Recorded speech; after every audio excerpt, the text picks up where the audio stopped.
ছয় ভারতীয় নাবিক হাইজ্যাক, সোমালিয়ায় তুরস্কের অস্ত্রবাহী জাহাজ ঘিরে বড় প্রশ্ন। প্রিয় দর্শক, আবারও একটি গুরুত্বপূর্ণ ডিফেন্স ও জিওপলিটিক্যাল আপডেট নিয়ে হাজির হয়েছি গ্লোবাল নলেজ বাংলা চ্যানেলে। শুরুতেই প্রশ্ন, সোমালিয়ার উপকূলে একটি জাহাজ হাইজ্যাক হওয়ার ঘটনা নিয়ে ভারত ও তুরস্ক কতটা উদ্বিগ্ন কেন? কারণ জাহাজটিতে ছিলেন 10 জন ক্রু, যার মধ্যে 6 জন ভারতীয়। আর রিপোর্ট অনুযায়ী জাহাজে তুরস্কের একটি সামরিক প্রশিক্ষণ কেন্দ্রের জন্য অস্ত্র, যোগাযোগ ও স্যাটেলাইট সরঞ্জাম ছিল। অর্থাৎ এটি শুধু জলদস্যুর ঘটনা নয়, এর সঙ্গে জড়িয়ে গেছে ভারতীয় নাবিকদের নিরাপত্তা, তুরস্কের সামরিক স্বার্থ এবং ভারত মহাসাগরের সামুদ্রিক নিরাপত্তা। চলুন সহজ ভাষায় পুরো বিষয়টা জেনে নেওয়া যাক। সম্পূর্ণ ভিডিওটা দেখবেন আর স্ক্রিনে দেখুন এ বিষয়ে নিউজ আর্টিকেল প্রকাশিত হয়েছে। আসলে কি ঘটেছে?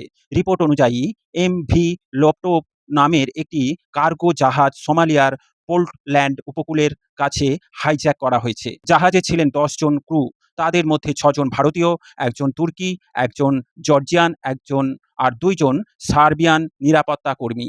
আর সবচেয়ে গুরুত্বপূর্ণ বিষয় হলো জাহাজটি তুরস্কের একটি সামরিক প্রশিক্ষণ স্থাপনার জন্য সরঞ্জাম বহন করছিল বলে রিপোর্টে দাবি করা হয়েছে। কিন্তু অনেক বিশেষজ্ঞ মনে করছে বিপুল অস্ত্র ভাণ্ডার পাচার করছিল তুরস্ক। সোমালিয়া জলদস্যুদের বিশাল জ্যাকপট হাতে লেগেছে। কিন্তু সোমালিয়ার জলদস্যুরা আবার সক্রিয় কেন? একসময় সোমালিয়ার জলদস্যুতা গোটা বিশ্বের জন্য বড় আতঙ্ক ছিল। আন্তর্জাতিক নৌবাহিনীর টহল এবং জাহাজের নিরাপত্তা বাড়ানোর ফলে পরিস্থিতি অনেকটাই নিয়ন্ত্রণে এসেছিল। কিন্তু এখন আবার ঝুঁকি বাড়ছে, যেহেতু অগাধ একেবারে আধুনিক বন্দুক থেকে শুরু করে ড্রোন, মিসাইল পর্যন্ত অস্ত্র ভাণ্ডার তাদের হাতে এসে গেছে। তারা আবার সমুদ্রে আতঙ্ক সৃষ্টি করবে। এর পিছনে রয়েছে রেড সি, গালফ অ্যান্ড অ্যাডেন অঞ্চলে ইয়েমেনের হুতি হামলা, মধ্যপ্রাচ্যের সংঘাত এবং গুরুত্বপূর্ণ সমুদ্রপথে নিরাপত্তা সংকটের কারণে জাহাজ চলাচল আরও ঝুঁকিপূর্ণ হয়ে উঠেছে। আর এই সুযোগেই সোমালিয়া জলদস্যুরা আবার সক্রিয় হওয়ার চেষ্টা করছে। তুরস্কের জন্য ঘটনাটি কেন গুরুত্বপূর্ণ? তুরস্ক বহু বছর ধরে সোমালিয়ার সঙ্গে সামরিক ও নিরাপত্তা সহযোগিতা বাড়াচ্ছে। সোমালিয়াতে তুরস্কের সামরিক প্রশিক্ষণ কার্যক্রমও রয়েছে। তাই তুরস্কের সামরিক সরঞ্জাম বহনকারী একটি জাহাজ সোমালিয়ার উপকূলে হাইজ্যাক হওয়া নিঃসন্দেহে একটি বড় নিরাপত্তা চ্যালেঞ্জ। এটি শুধু একটি জাহাজের ঘটনা নয়, আফ্রিকার তুরস্কে ভারতে থাকা কৌশলগত উপস্থিতির সঙ্গেও বিষয়টি যুক্ত। আফ্রিকায় গৃহযুদ্ধ চলমান, সোমালিয়া জলদস্যুরা ওই অস্ত্র বিক্রি করে প্রচুর অর্থ উপার্জন করবে। আর ভারতের জন্য সবচেয়ে বড় উদ্বেগ কি জানেন? খুব সহজ উত্তর, 6 জন ভারতীয় নাবিক।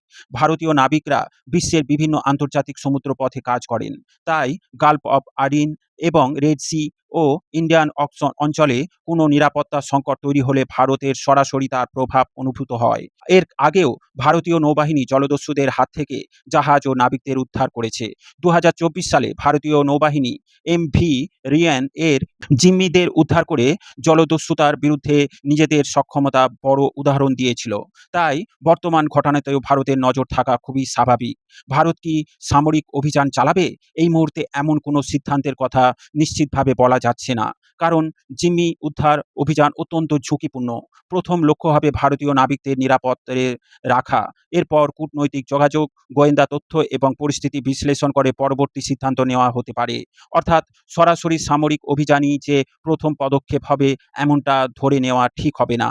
আরেকটি রহস্যজনক বিষয় হলো, রিপোর্টে দাবি করা হয়েছে হাইজ্যাকের পর তুরস্কের সঙ্গে যুক্ত জাহাজ এবং আকাশপথে নজরদারি কার্যক্রম দেখা গেছে।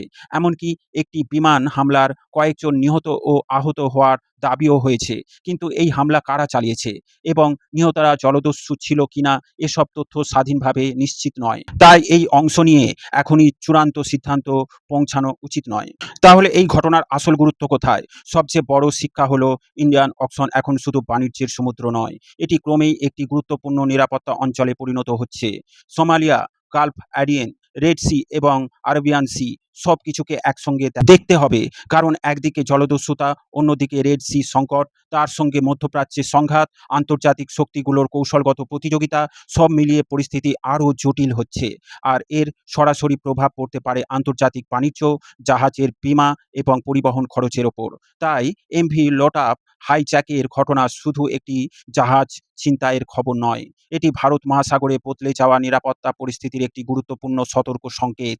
আর এই মুহূর্তে সবচেয়ে গুরুত্বপূর্ণ বিষয় একটাই, ৬ ভারতীয় নাবিক যেন নিরাপদে বাড়ি ফিরতে পারে। পরিস্থিতি পরবর্তী আপডেট কী হয় সেটাই এখন দেখার বিষয়।